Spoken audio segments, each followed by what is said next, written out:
हम माया में लिप्त हैं, माया में बंधे हैं, अंधकार में खोए हुए हैं। ज्ञान की जो ज्योति होती है उसे भूल गए। ज्ञान ज्योति क्या है? हमारा मार्गदर्शन क्या है? हमारी रास्ता क्या है? हमारा धर्म क्या है? हमें किस लक्ष्य में जाना चाहिए?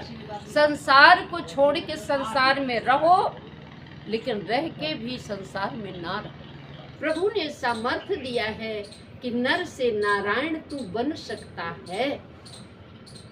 बन के तो देख। नर्मदा की परिक्रमा लगाना, अपनी मंशा मनोकामना को पूरी करना, हाँ, भक्ति को जागृत करना। नर्मदा की शरण में आना, स्नान ना करो, नर्मदा को स्पर्श कर लो, प्रणाम कर लो, नर्मदा तुम्हारे सामने खड़ी। लगे उसी खोज में है, जो रास्ता बनी उसी में दौड़ रहे हैं। लेकिन जब जागृत हो जाए और अपने आप को हम समझ ले कि प्रभु से बढ़ के, सत्य से बढ़ के कुछ है ही नहीं, ये दौड़ने के लिए क्या हम अपना जीवन बर्बाद कर रहे हैं, समय बर्बाद कर रहे हैं। मानो कि तुमने दौलत इतनी कमा ली, मानो कि तुमने दौलत इतनी कमा ली, नहीं जाएगी एक दमड़ी, नहीं जाएगी एक दमड़ी, तेरा झूठा रहा सपन, जिसने न किया दिल से भगवान का भजन। जय हो माँ नर्मदा मैया की जय। जय हो माँ भगवती माँ रेवा की जय। माँ नर्मदा जी का सुंदर दर्शन हो रहा है वीडियो के माध्यम से। माँ नर्मदा से यही प्रार्थना है कि माँ नर्मदा जी के दर्शन के साथ साथ सिद्ध संत त्यागी तपस्वी महात्मा जी के दर्शन हो जाए। माँ नर्मदा जी ये मनोकामना पूर्ण करती है। जय हो माँ नर्मदा, जय हो माँ भगवती माँ रेवा, कृपा सदा बनाए रखना माँ। माँ नर्मदा जी की दर्शन मात्र मनुष्य को पूर्ण लाभ होती है। बिना गुरु के, बिना ज्ञान से, बिना सत्संग से कोई काम नहीं होता, जीवन व्यर्थ हो जाती है। सतगुरु सत्संग से हमारा समाधानी हो, हम समाधानी जीवन जी नहीं रही है। माता जी के मार्गदर्शन से कल्याण हो जाए। गुरुदेव जो लकीर खींचता है वो सही दिशा में ले जाते हैं। साधु संत महात्मा बताते हैं, मार्ग देते हैं।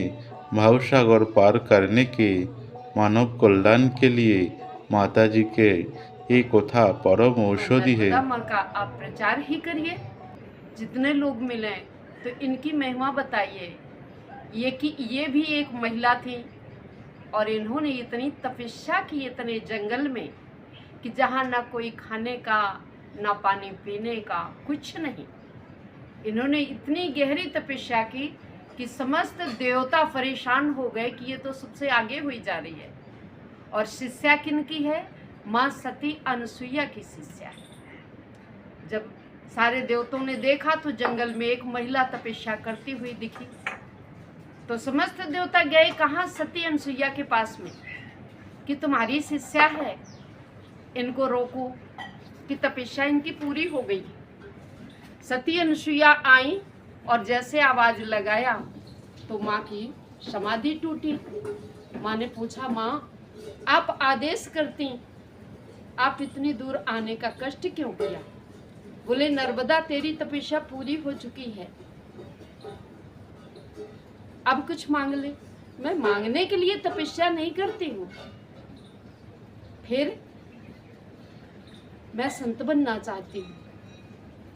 तो माँ अनसुईया ने कहा, बेटी संत बिना विवाह के संत अधूरा होता है, इसलिए विवाह करना होगा। शिव जी ने कहा कि बेटी तेरी तपस्या सारी महिलाएं जितनी बैठी पृथ्वी में सबसे श्रेष्ठ तू है, और एक दिन ऐसा आएगा कि जो तुझे लोग पूछेंगे तीर्थ पे स्नान करेंगे, स्पर्श करेंगे, समस्त पाप नष्ट हो जाएंगे। और हे देवी नर्मदा, मैं वरदान देता हूँ कि यहाँ के हर कंकड़ कंकड़ में प्राण प्रतिष्ठित विराजमान हूँ। इसलिए कहते हैं नर्मदा का कंकड़ प्राण प्रतिष्ठित शंकर। यहाँ से इतना भी पत्थर ले जाओ और ओम नमः शिवाय करके, तो आपको प्राण प्रतिष्ठा नहीं कराना है मंदिर में, भोले वहाँ विराजमान है। जब ये वरदान दिया और बहुत कुछ नर्मदा जी से प्रार्थना की शिव जी ने और आशीर्वाद दिया। नर्मदा कुमारी है, सारी नदियां जितनी हैं सब पतिवान थी, सब विवाहित थी, लेकिन नर्मदा एक कुंवारी कन्या है और इसने इतनी तपस्या की है। वैसे जितनी नदियां हैं पृथ्वी में सब मतलब सती हैं, पतिव्रता हैं और स्त्री हैं। स्त्री ही बन के जल को प्रवाहित किया कि जिससे समस्त पाप लोगों के नष्ट कर सकें हम। लेकिन जो नर्मदा है, नर्मदा की परिक्रमा लगाना, अपनी मंशा मनोकामना को पूरी करना, हाँ, भक्ति को जागृत करना, नर्मदा की शरण में आना, स्नान ना करो, नर्मदा को स्पर्श कर लो, प्रणाम कर लो, नर्मदा तुम्हारे सामने खड़ी। हाँ? इसलिए नर्मदा की जो महिमा है अलग है, सबसे हट के। यहाँ तुम्हें धन नहीं ज्यादा मिलेगा हर तीर्थ के जैसे, लेकिन यहाँ तो विषम नहीं। ये तपोवन है समस्त तीर्थ, लेकिन ये है जो यहाँ दाल रोटी नमक रोटी पूरी होती रहे और भगवान का भजन होता रहे, भोले बाबा का। बस नर्मदा की इतनी कृपा बनी और कुछ नहीं चाहिए। इसलिए हर इंसान हर हर नर्मदे, हाँ, शिव की बात में, लेकिन हर हर नर्मदे बोलते। गंगा सर के पे बैठी है शिव जी के, लेकिन कोई कोई ये नहीं कहता, हाँ, बाद में बोलते हैं हर हर गंगे जब शिव जी को नहलाते हैं या जब हम स्वयं नहाते हैं। लेकिन इसको यहाँ जैसे आओगे हर इंसान आपसे बोलेगा हर हर नर्मदे। इसलिए माँ नर्मदा की कृपा बहुत बड़ी है, बहुत बड़ी। और फिर कहते हैं जिसने न किया दिल से भगवान का भजन, जिसने न किया दिल से भगवान का भजन, जिसने न किया दिल से भगवान का भजन, उसका हुआ ये जीवन एक पल में ही दमन। आप ये बताइए, संसार में आए हैं हम सब, आप भी आए हो। मनुष्य के मरने का समय हो तो चाहे 1000 लोग खड़े हो जाएं, लेकिन ये श्वासा निकलते कोई देख पाया जी नहीं। और जब कोई आत्मा प्रवेश होती है माँ के उदर में तो कोई ताक पाया, हाँ। इसलिए हम लोग सब अज्ञानी हैं, लगे उसी खोज में है, जो रास्ता बनी उसी में दौड़ रहे हैं। लेकिन जब जागृत हो जाए और अपने आप को हम समझ लें कि प्रभु से बढ़ के, सत्य से बढ़ के कुछ है ही नहीं, ये दौड़ने के लिए क्या हम अपना जीवन बर्बाद कर रहे हैं, समय बर्बाद कर रहे हैं। मानो कि तुमने दौलत इतनी कमा ली, मानो कि तुमने दौलत इतनी कमा ली, नहीं जाएगी एक दमड़ी, नहीं जाएगी एक दमड़ी, तेरा झूठा रहा सपन, जिसने न किया दिल से भगवान का भजन। मानो कि तुमने महले दो महले बना लिए, मानो कि तुमने महले दो महले बना ले, नहीं जाएगी एक ईंटा, नहीं जाएगी एक ईंटा, तेरा झूठा रहा सपन, जिसने न किया दिल से भगवान का भजन। मानो कि तुमने दौलत, माना आप धनवान हो, 4-4, 5-5 बैंकों में आपने खाता करा लिया है, फैक्ट्रियां चल रही हैं, लेकिन ये फैक्ट्री बेटा यहीं की है, वहां नहीं जाने वाली। मानो कि तुमने दौलत इतनी बना ली, मानो कि तुमने दौलत इतनी बना ली, कुल ढाई ही गज का कपड़ा, कुल ढाई ही गज का कपड़ा, होगा तेरा कफन, जिसने न किया दिल से भगवान का भजन। एक व्यक्ति था जिसके पास 3-4 फैक्ट्रियां थी कपड़ों की। उन्होंने अपने फैमिली में और अपने वर्करों से कहा कि जब मैं संसार से जाऊं तो इतने अच्छे अच्छे कफन उड़ाना कि जो संसार वाले देखें कि आज एक रईस जा रहा है। तो क्या उड़ा तो दिया गया, वहां शमशान में सब निकाले गए और खाली दफनाया जाता है 2.5 गज का कपड़ा।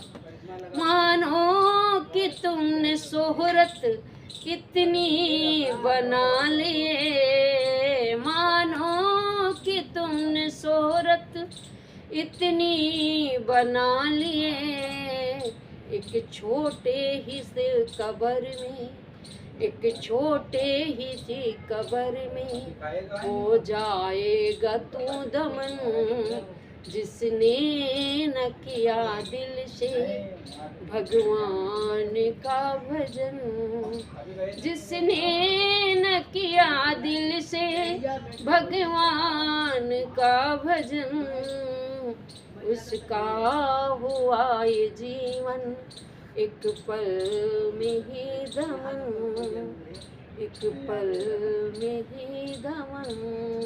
बोलो नर्मदा माता पिता की जय। नर्मदे हर। संसार के सुख भोगना होता है तो मैं मनुष्य शरीर धारण करके संसार में आता हूँ। प्रभु स्वयं कहता है, और हम हैं किसकी संतान? उस नारायण की, इसीलिए हम नर योनि में। हाँ, प्रभु ने सामर्थ्य दिया है कि नर से नारायण तू बन सकता है, बन के तो देख। जब अच्छे कर्म, अच्छे विचार, अच्छा सब कुछ हो गया तो नारायण हो गया। नारायण क्या करता है? नारायण भी जिस समय बनाता है, जीव डालता है, तो कहता है बेटा जा मेरा नाम रोशन करना, इस सनातन धर्म को उज्जवल बढ़ाना, मेरे नाम को ऊंचा करना। लेकिन हम संसार में आके माया में ऐसे लिप्त हो जाते हैं, उस अपने परम पिता को भूल जाते हैं, संसार के रंगों में खो जाते हैं, और हर रास्ता हमारी पतन की ओर होती है, मौत की तरफ हम वेग से जा रहे होते हैं, तो वो बनाने वाला पिता रोता है, इस बेटे को मैंने बनाया, आज ये मौत की तरफ जा रहा है और मुझे दुख है कि मेरा बेटा मौत की तरफ जा रहा है। जैसे संसारिक में हर पिता की अगर बच्चे की मौत होती है तो पिता तड़पता है, सारा धन ले लो, ये चाबी मैं रख रहा हूँ, लेकिन मेरे बेटे को बचा लो। ऐसे प्रभु कहता है कि इसे बचाओ, इसके सतबुद्धि जगाओ, जिससे ये जागृत हो जाए, सही रास्ते में चले। मैं चाहता हूँ कि संसार के विकारों से बचे, इसलिए मैंने इसका जन्म दिया था, इसे बनाया था। और जब माँ के उदर में था ये, तो इसे कीड़े काट रहे थे, ये परेशान था, तो उस समय मैं स्वयं जाके गोदी में लेके बैठा था और माँ की ऋषभ की पीड़ा सह के ये बेहाल था, तो मैं दर्द दूर करता था इसके शरीर का, और जब जन्म लिया तो इसने मुझे छोड़ दिया और भूल गया। हम माया में लिप्त हैं, माया में बंधे हैं, अंधकार में खोए हुए हैं, ज्ञान की जो ज्योति होती है उसे भूल गए।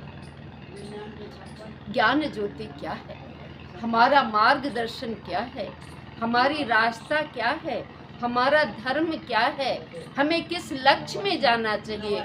संसार को छोड़ के संसार में रहो, लेकिन रह के भी संसार में ना रहो। वस्त्र पहनो, मर्यादा ढको, लेकिन निर्वस्त्र हो तुम परमात्मा के निर्वस्त्र, उसके आगे कोई पर्दा नहीं। ऐसे बन के जाइए, ये पर्दा संसार के लिए है, प्रभु तेरे लिए कोई पर्दा नहीं। मैं निस्वार्थ आया हूँ और तेरे से कुछ छुपाता नहीं हूँ। हे नाथ, तू सब कुछ देखता है, जहाँ भी हूँ और जैसे भी हूँ, मैं जैसे रहता हूँ तो सब कुछ देखता है, हर पल हमारे साथ है। अगर तू श्वासा नहीं देता तो क्या मेरे जीने की सामर्थ्य थी? नहीं थी। हर श्वास श्वास को तू गुन के देता है और संभालता है हमें। जिस समय मैं लड़खड़ाता हूँ तो तू ही हाथ पकड़ के मेरा खड़ा करता है। प्रभु हर समय ऐसे ही साथ देते रहना। अब तक बचाई तूने, आगे भी बचा लेना। हे नाथ मेरी लज्जा, तू ही तो बचा लेना, और तेरे सिवा कोई और नहीं। आपको भ्रमण करना होगा, मैं तो शुरू हो जाती हूँ माता नवधन को बासी की महिला शरीर है, तो इसके लिए सेफ्टी रहने के लिए चाहिए कि जो मैं रात में बंद करके किसी के भेड़िया के मुंह में ना पड़ूं, रात में बंद करके अपना भजन करूं। मुझे संसार की रस की जरूरत नहीं है, मुझे वो राम रस की जरूरत है जो लोग पी के अमर हो जाते हैं। मैं तो कहती हूँ प्रभु, जैसे लोग कह देते आवागमन से छुटा दे, नहीं, आवागमन से नहीं छुटाना, मुझे बार बार संसार में बुलाना, लेकिन प्रभु महिला ना बनाना, मुझे पुरुष बनाना। ये कलयुग है, मैं कितने कष्ट भोग रही हूँ ये मैं बता नहीं सकती आपसे, जितने कष्ट भोग रही हूँ, और मैं मौत के मुंह पे घूम रही हूँ। आपसे सत्य बताऊँ, हाँ, नहीं है मेरे पास में कुछ, परमात्मा तू जानता है। लेकिन चाहे जिस जात में बनाना, मैं ये नहीं कहूँ कि अब मुझे तू ठाकुर घर से थी तो तू फिर ठाकुर बना के ब्राह्मण बना, चाहे जमादार बना के भेजना झाड़ू वाला, लेकिन मनुष्य बना के भेजना तो मैं तेरा नाम तो ले सकूँ। हाँ, और भक्ति अपनी प्रदान करना, मुझे कुछ नहीं चाहिए, खाली तेरी शरण चाहिए और कुछ नहीं चाहिए। हाँ? ऐसे आज का समय क्या है, जिसके पास 2-2 3-3 गाड़ियाँ, गले में सोने की चैनें, अंगूठी। आप भी एक चीज, अभी बच्चे हो लेकिन आपके घर में बुजुर्ग हो, उनसे पूछना, संत का पहनाव होता है तुलसी और रुद्राक्ष, और कुछ नहीं होता है। आज संतों को मसाला भी चाहिए, आज संतों को तंबाकू भी चाहिए, आज संतों को बीड़ी और सिगरेट भी चाहिए, चाय भी चाहिए, सब कुछ चाहिए। आप ये बताइए, साधना, अपनी मन वृत्ति को आप साध नहीं पाए हो तो किस बात के साधु हो? समाज को ठगने के लिए।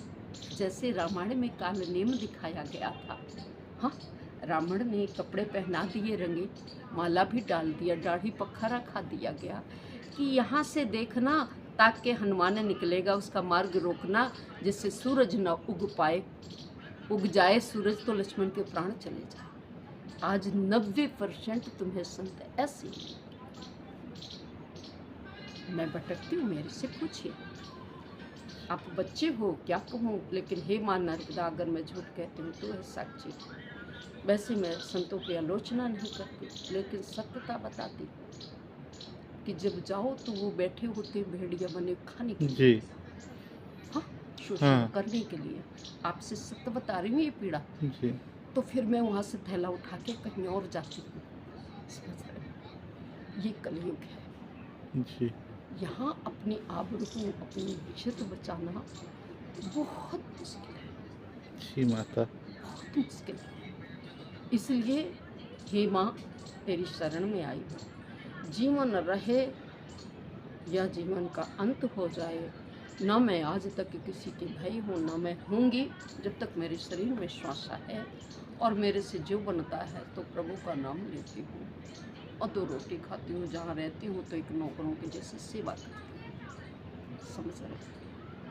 हाँ, आज संत में 90% तो मैं ऐसे मिल रही है, और जो तपस्वी हैं वो कंधारों में घुसे तपस्या कर रहे हैं, वो किसी को दिखाई नहीं दे रहे। जी। जो तपस्वी हैं, जिन्हें तपस्या चाहिए, वो किसी को दिखाई नहीं दे रहे। क्या वृंदावन में, क्या चित्रकूट में, क्या यहाँ। जब बेटा हमारी उम्रें छोटी थी तो हम 3-4 लड़कियाँ सलाह किए कि जब राम चित्रकूट में रहता है तो चलो एक दिन ढूंढा जाए। जब हम ये नहीं जानते थे कि ये ऐसे नहीं मिलेगा, लेकिन भगवान तुम्हारे भाव देखता है। तो माघ के महीना की ठंडी उत्तर प्रदेश में बहुत पड़ती है, यहाँ तो कुछ नहीं है, ठंडी है ही नहीं, यहाँ पे नॉर्मल है।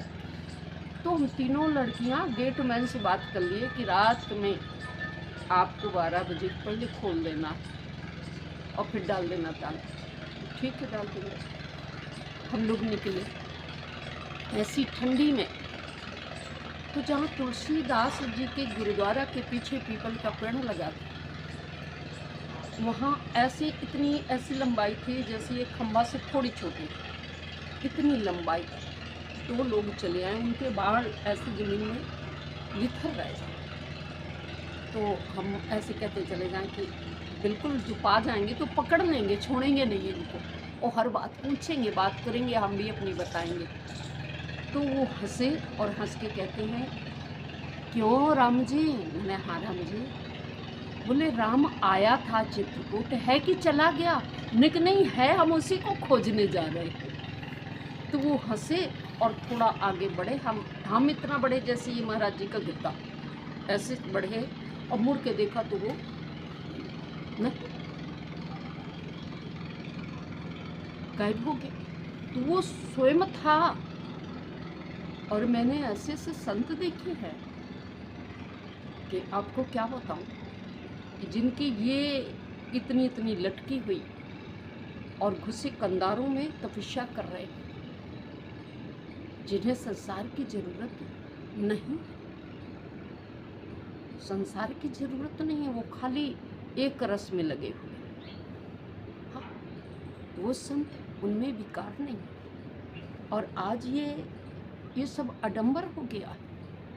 मैं जैसे भोजन बनाने के लिए महिला आटा छानती है, ऐसे मैं छानती घूम रही हूँ 24 साल की उम्र से। आज मैं 70 की हो गई। सच्चाई देखा कि क्या है कि प्रभु तेरे नाम पे भी लोग धोखा करते हैं। ऐसे धोखेबाज दुनिया ये तैयार है, ये तेरी संतान है। हाँ, जैसे माता पिता से बच्चे, कोई जुआ खेलता, कोई शराब पीता है, लेकिन माँ पूछती है तो कहता नहीं नहीं माँ तेरी कसम मैं नहीं पीता। करता है कि नहीं?